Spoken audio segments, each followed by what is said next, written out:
Bonjour à tous. Déjà pour commencer, je tenais à remercier Alain Escada et l'Institut Civitas pour son invitation, mais aussi Bruno Saglio, donc deux personnes sans lesquelles je ne serais pas ici parmi vous aujourd'hui.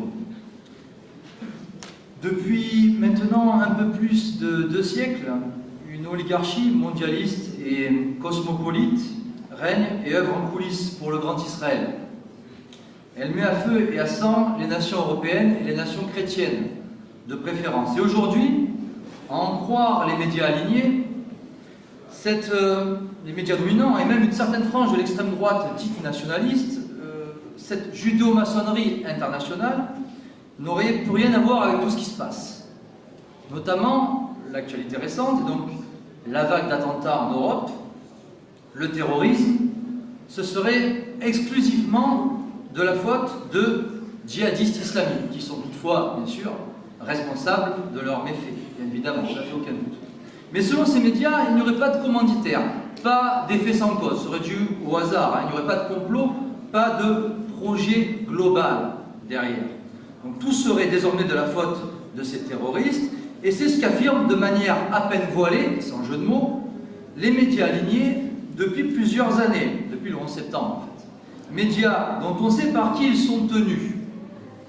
Patrick Drahi, Alain Veil, Xavier Niel, Serge Dassault, les Rothschild, en gros Israël, Arnaud, Bolloré, Lagardère, Bouygues, etc. Tous ces médias nous cachent la vérité, ils nous cachent les vrais enjeux, ils dissimulent les véritables commanditaires de ce terrorisme, les causes profondes des maux de notre société. Et ils mettent tout sur le dos de cet islamisme, qui a bon dos d'ailleurs, surtout quand on connaît la complicité des politiciens et des services de renseignement avec ce terrorisme international. Et je renvoie d'ailleurs au propos de Xavier Offert sur Daesh. En gros, s'il n'y avait pas d'islam et s'il n'y avait pas de Daesh, il faudrait l'inventer. Et tout porte à croire que tout irait très bien en France, ce qui ne serait pas le cas, pour autant. Dénoncer cette fausse religion qu'est l'islam comme étant une sorte d'arianisme qui a perduré à travers les siècles, dont la doctrine est incompatible avec la civilisation chrétienne et donc la vraie France, faire remarquer les points de sa doctrine qui sont contraires à la morale et au bon sens. Loi du talion, polygamie, condamnation à mort des apostats, lapidation en cas d'adultère, tout ceci est un devoir pour tout catholique. Dénoncer l'islam en tant que fausse religion qui nie la divinité de Jésus-Christ. Mais, nuance, tout mettre, absolument toute la responsabilité sur l'islam, comme le fait une certaine droite judéo-compatible, c'est faire fausse route. C'est pécher contre la justice, c'est méconnaître l'histoire de France, méconnaître les responsables de sa décadence, l'oligarchie républicaine qui est aux affaires, et c'est enfin faire la volonté du judaïsme international et du grand Israël sioniste, ce qui est guère glorieux et même assez lâche.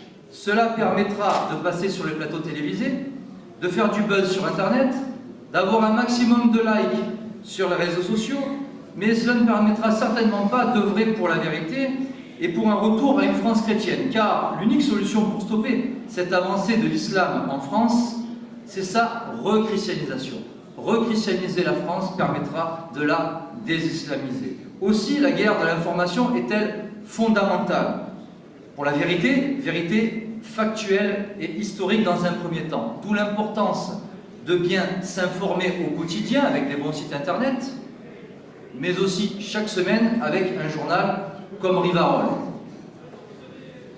Parmi les principaux mots du XXIe siècle, nous avons l'avortement, l'immigration-invasion, le grand remplacement, qui est en effet acté déjà.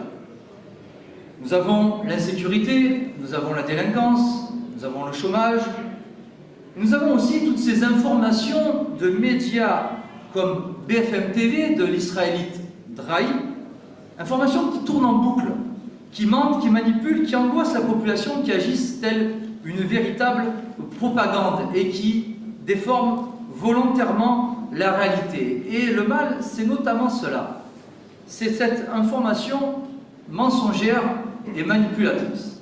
Et j'aimerais à cette occasion faire un bref rappel historique, point par point, date par date, pour établir certaines vérités. comme je l'ai écrit dans mon dernier livre, qui est ici, La franc-maçonnerie, 300 ans d'imposture, un peu dans le même esprit que le père Nicolas Deschamps ou que Monseigneur Join, Monseigneur Henri Delassus, depuis 1789, rien ne se fait de près ou de loin sans l'action de la franc-maçonnerie, sans son concours direct ou sans son consentement. Et lorsqu'on élargit un petit peu la perspective historique, quelques questions importantes et même fondamentales s'imposent.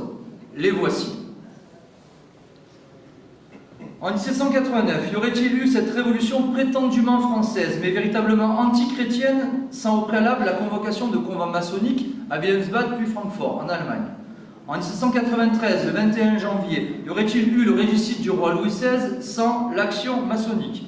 En 1830, y aurait-il eu la suppression du catholicisme aux religions d'État sans cette même action maçonnique? Pareil pour 1848, avec la Seconde République des hauts initiés Adolphe Crémieux et Louis Blanc. Puis la révolution de la Commune en 1871, qui a fait plus de 20 000 morts rien que dans Paris, sans l'action de la franc-maçonnerie. Plus tard, en 1884, y aurait-il eu le rétablissement du divorce sans le juif franc-maçon Alfred Naquet? Durant cette même période, y aurait-il eu en France la dictature de l'initié juif Gambetta lors de la très anti-cléricale, très anti-catholique, Troisième République, sans l'action maçonnique? En 1905, y aurait-il eu la séparation de l'Église et de l'État sans l'action revendiquée des loges maçonniques? En 1917, en Russie maintenant, y aurait-il eu la révolution bolchevique et le communisme qui fut le plus grand génocide du XXe siècle sans l'action directe de la judéo-maçonnerie?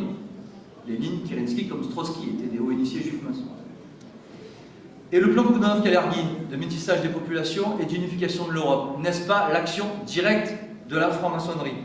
En 1914 et 1939, y aurait-il eu les deux guerres mondiales, des véritables boucheries, sans cette même judéo-maçonnerie, directement avec les assassinats de l'archiduc François Ferdinand et d'Ernest von Trapp, l'allemand, mais aussi par le biais du financement de ces guerres.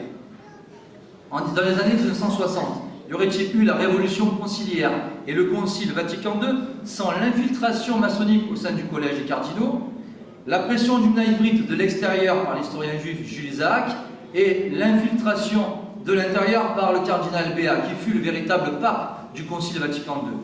Y aurait-il eu mai 68 sans cette même judéo-maçonnerie?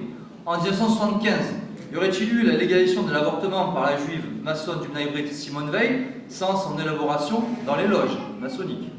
Plus récemment, y aurait-il eu la loi liberticide Fabius Guesso sans la demande du hybride, puis le mariage des invertis sans la franc-maçonne guyanaise Christiane Taubira en 2013.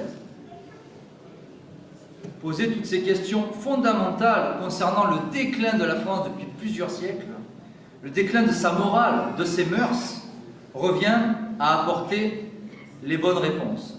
Et le but de cette manœuvre, orchestrée par un pouvoir occulte cosmopolite à la spiritualité forcément douteuse, c'est la destruction de la France et plus largement de l'Europe chrétienne. Cela a été réclamé ouvertement par certains rabbins, comme Rav Touitou, et cela fait partie intégrante du projet mondialiste. Et c'est dans une certaine logique destructrice que récemment, Soros, Attali, Lagarde, Bergoglio, ainsi que 28 francs-maçonneries en Europe ont demandé l'accueil massif des migrants sur le sol européen sous prétexte de tolérance, d'humanisme, de solidarité, de droits de l'homme.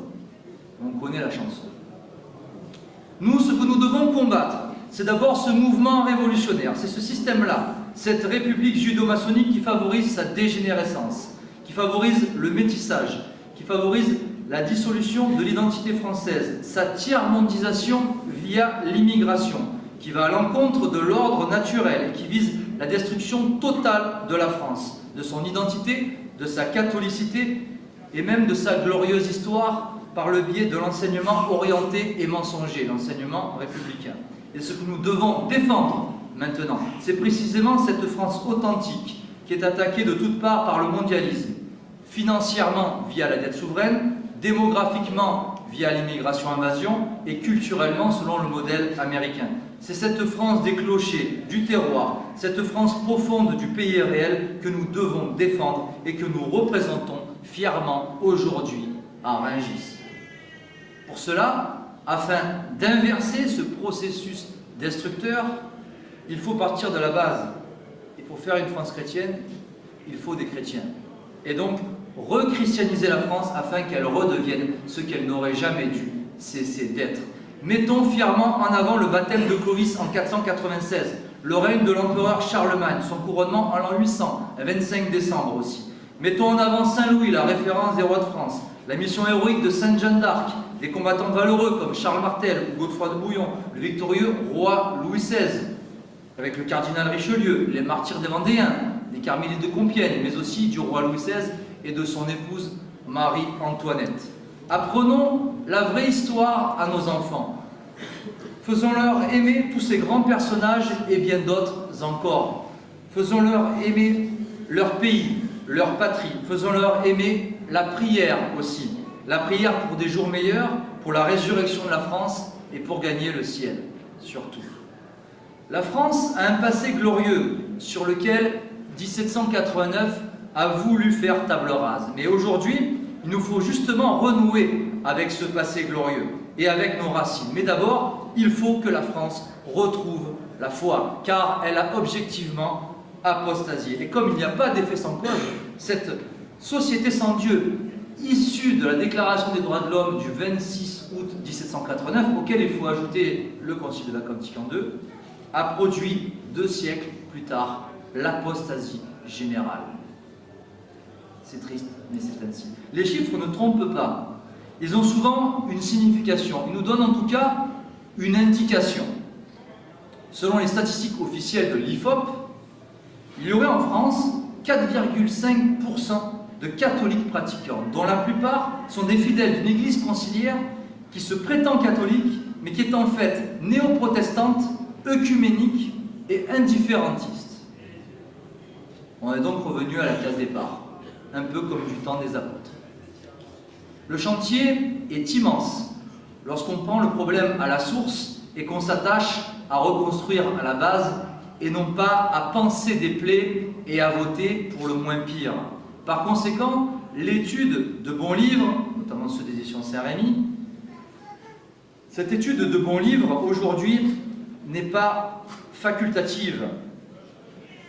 Elle est même aujourd'hui obligatoire pour tout militant catholique ou nationaliste, ou les deux, qui se respectent.